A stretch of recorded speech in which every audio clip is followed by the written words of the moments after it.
जय भीम, नमो बुद्धाय साथियों। दोस्तों, हिंदू समाज की सबसे बड़ी समस्या है जात पात का भेदभाव। इसी आपसी भेदभाव की वजह से हिंदू हजारों सालों से गुलाम रहे। हमारे हिंदुओं को अछूत और नीची जाति का कहा गया। इन्हें पढ़ने के लिए शिक्षा नहीं दी गई और मुस्लिम बनने के लिए शारीरिक कष्ट भी दिए गए। जी हाँ दोस्तों, आज की इस वीडियो में जानेंगे कि चमार शब्द की शुरुआत कब से हुई। क्या चमार अछूत या नीची जाति से संबंध रखते हैं या ऐसा कुछ भी नहीं है। दोस्तों, आज की इस वीडियो में हम पूरी जानकारी बताएंगे और अगर वीडियो अच्छी लगे तो वीडियो को लाइक करें, शेयर करें। तो चलिए दोस्तों, वीडियो को शुरू करते हैं। जब हमारे देश पर मुगलों ने हमला किया तब मिलकर सामना करने की वजह से हम लोग आपस में बट गए। तब यह बात सामने आई कि जो क्षत्रिय है वह लड़ेगा और जो नीची जाति गरीब जाति से है वह बैठकर तमाशा देखेगा। हम लोग जिन्हें नीची जाति का कहते रहे, चमार कहकर संबोधित करते रहे और जिनको हिंदू छूने से भी कतराते हैं। असल में वह चमार चवर वंश के क्षत्रिय हैं। इस बात का खुलासा डॉक्टर विजय सोनकर शास्त्री की एक पुस्तक हिंदू हमारी जाति में हुआ है। इतना ही नहीं, महाभारत अनुशासन पर्व में इस वंश का उल्लेख मिलता है। जब भारत पर तुर्कियों का शासन हुआ करता था तो उस समय चमार कहकर पुकारे जाने वाले इस वंश का भी भारत के पश्चिम भाग पर शासन था और इस वंश के राजा चवरसेन थे।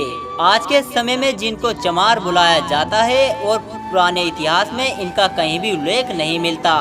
प्राचीन काल में इस शब्द को नहीं पाया गया और न ही इस नाम की कोई जाति थी। चमार शब्द का प्रयोग सबसे पहले सिकंदर लोदी ने किया था। मुस्लिम लोग जब हिंदुओं पर दबाव डाल रहे थे और हिंदुओं पर अत्याचार कर रहे थे तब चमार कहलाने वाले इन्हीं लोगों ने मुस्लिमों को करारा जवाब दिया था और उनके खिलाफ आवाज़ उठाई थी। और इन लोगों को दबाने के लिए, नीच बनने के लिए सिकंदर लोदी ने इनके चमड़े को काम में धकेल दिया और इन लोगों को अपमान करने के लिए पहली बार चमार शब्द का प्रयोग करके गाली दी। इस जाति के गुरु संत रैदास थे जिन्होंने सारी दुनिया के सामने लड़ाई में मुल्ला सदना फकीर को हरा दिया। मुल्ला सदना फकीर रैदास से हार मानकर उनकी भक्ति में लीन होकर हिंदू बन गए और अपना नाम रामदास रख लिया। लेकिन सिकंदर लोदी गुस्से से आंख बबूला हो गए और फिर सिकंदर लोदी ने संत रैदास को जेल में डाल दिया और उन्हें मुस्लिम बनने के लिए बहुत सारे कष्ट दिए गए। जब रैदास जेल में थे तो उनके अनुयायियों को अछूत, नीच, चंडाल घोषित कर दिया गया।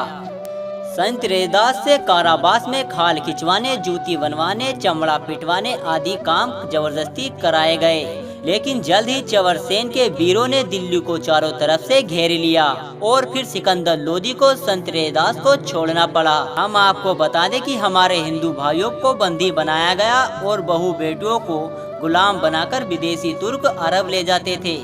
बंधुओं से इस्लाम कबूल करने की शर्त रखी जाती थी।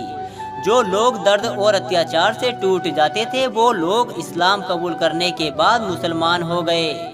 लेकिन कुछ ऐसे भारतीय शुभमानी थे जो किसी भी मूल्य पर हिंदू धर्म छोड़ने को तैयार नहीं हुए।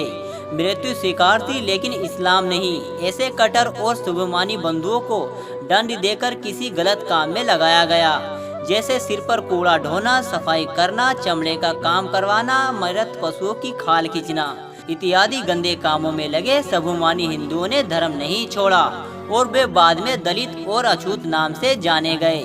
आज के समय में देखिए कि इस महान संत के बलिदान को हम नहीं जानते। कमाल की बात तो यह है कि इतने वर्ष जुल्म सहने के बाद भी इन वंश के वीरों हिंदू ही बने रहे और उन्होंने इस्लाम को कभी नहीं अपनाया। विदेशी लेखकों और बमपंथियों पर विश्वास था, उनके झूठ पर चलते हमने अपने भाइयों को नीच अछूत बना दिया।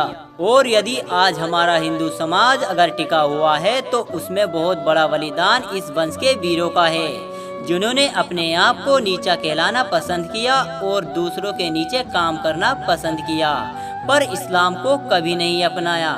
यह सुनने के बाद आपको विश्वास हो जाना चाहिए कि हमारे बीच कोई चमार, नीच, अछूत नहीं है। हम सब एक हैं। अगर हमारे भाई मुस्लिम धर्म को अपना लेते, हमारे देश में 50 करोड़ के करीब मुसलमान समाज के लोग होते और मुस्लिम राष्ट्र बन चुका होता। तो दोस्तों आपको यह जानकारी कैसी लगी हमें कमेंट करके जरूर बताएं। जय भीम, जय भारत।